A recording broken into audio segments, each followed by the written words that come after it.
Hey ladies, happy Friday. I hope you all are going to have a great weekend this weekend. Let me know. I'm curious to know what you have planned for this weekend. And yeah, so just let me know in the comments. I'd love to hear from you. Remember, this is a community that is meant for you to use in a way that helps you as you continue to faithfully follow God's purpose in your life, and continue on just looking toward Him in all things. So today I wanted to kind of just sum up more about what we talked about this week. Put that down. And just give you a few tips to take, some tangible tips to take and use as you go forward, as you continue to loosen your grasp on the things in life that are out of your control and give it to God. So in those moments, and these tips can be used every day, multiple times throughout the day. They're meant for all occasions, and it really helps us just to bring it back to basics because they're simple. And the more you do it, the easier it will be, because it's not easy. It's just not easy to let go. We think we can control things. We think, we can get results and push and go. But that may not be what we're called to in that moment. That's when we start trying to seek out, try to do it ourselves and forget that we are accountable to God. And so in those moments where your muscles start to tense up, when you feel like the world is bearing down on you, remember these 3 steps to help you on your way. First, just step back and breathe. Take a breath, reevaluate where you are. Just stop. And I know that sounds counterintuitive, but it's necessary. It's necessary to really take a good look and say, okay, why am I doing this? Is this what God is calling to me right now? Because, there's honestly no need to be anxious because God is in control. He tells us in Philippians, do not be anxious about anything. And so step back and breathe. Take some good deep breaths, oxygenate your blood, and continue. You can, to help evaluate as well, you just kind of do a brain dump and just write out everything really quickly on a piece of paper about everything that's in your head that's swirling around there. When you look at it on paper, it feels a lot less overwhelming. The second thing is, okay, Lord, I have all this stuff I need to do, all of these worries, all of these concerns. I feel like I need to do something about X, Y, and Z, but I don't know how, I don't know what. Lord, I give it to you. Lord, I ask that you take care of it. Lord, I ask you to bless it. And if there really is no other step that makes sense in that moment, or if it's not really the best step, if there are other things that really need to be attended to in that moment, then let it go.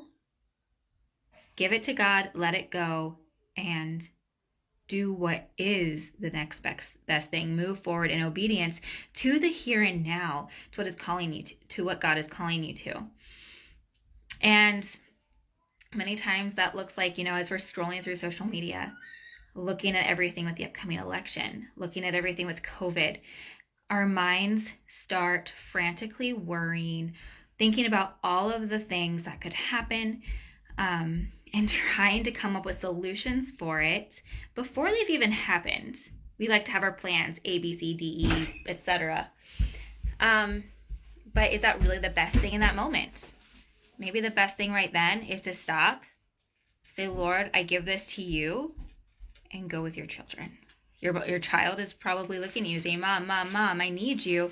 But you're so consumed with what's going on in social media that you don't have time, and you're not paying attention to what is there in front of you in the here and now. You're worried about your family. You're worried about your kids. You're worried about what's going to happen.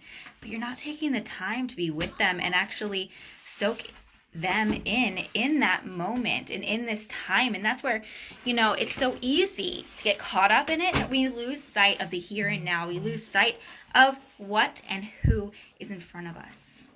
And so turn it over to God. Turn it to God. Give it to Him, so that then, which is step 3, making sure I have my words right, but it is refocus. Refocus on what's in front of you. Refocus on what's important in this moment.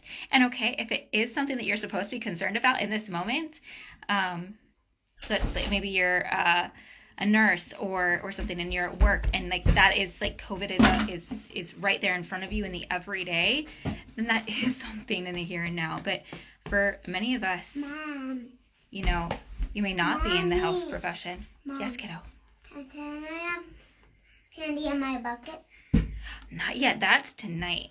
But I want to have candy. And you will get candy, but you're gonna have to wait. No, in my bucket. You will, but not yet. Can you be patient?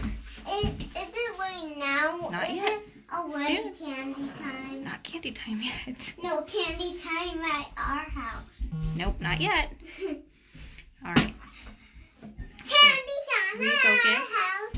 Think about, what are your priorities in this moment? What are your priorities today? What are your priorities even in this hour or this minute? Because there are times when I know that I should be doing something, and I get sucked into whatever's on my mind. And I know how easy that is. How easy it is to get distracted by the other concerns that you have floating through your mind.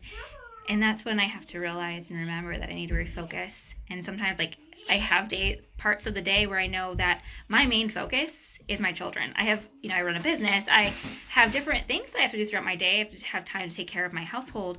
But each happens in its own time. And so that when you have things ordered in a way according to your priorities, and then it's much more easier to refocus on what is your priority in the here and now. Like right now, my priority is here with you. My secondary priority is my child who comes in the room. At the moment, and if something happens, obviously he's the first priority. He's always there. But right now, this is my focus is you. And then in just a few moments, my focus will be back to him. So keep that in mind. How are you called to be obedient right now? What are the duties you are called to right now? And is what you're worried about, is that helping you move forward and faithfully follow God? Or is that distracting you from your purpose? So I hope you all have a great weekend. And let me know if how these tips have helped. And even how the last few weeks have been for you with me coming in live. I love to be able to be here and encourage you in whatever ways I can. And so also, if there's something if you have not had your clarity call with me yet, let's go ahead and schedule that. Send me a message, comment below, and say, let me know you'd like that clarity call now. And it's just something that we can go through and look at your specific situation and look to see what you might be missing in your life, what you might not be, to help you focus on what is important, how you can be obedient in the next step, and turn to God in every situation. So with that, again, I hope you have a wonderful weekend, and I'll talk to you soon.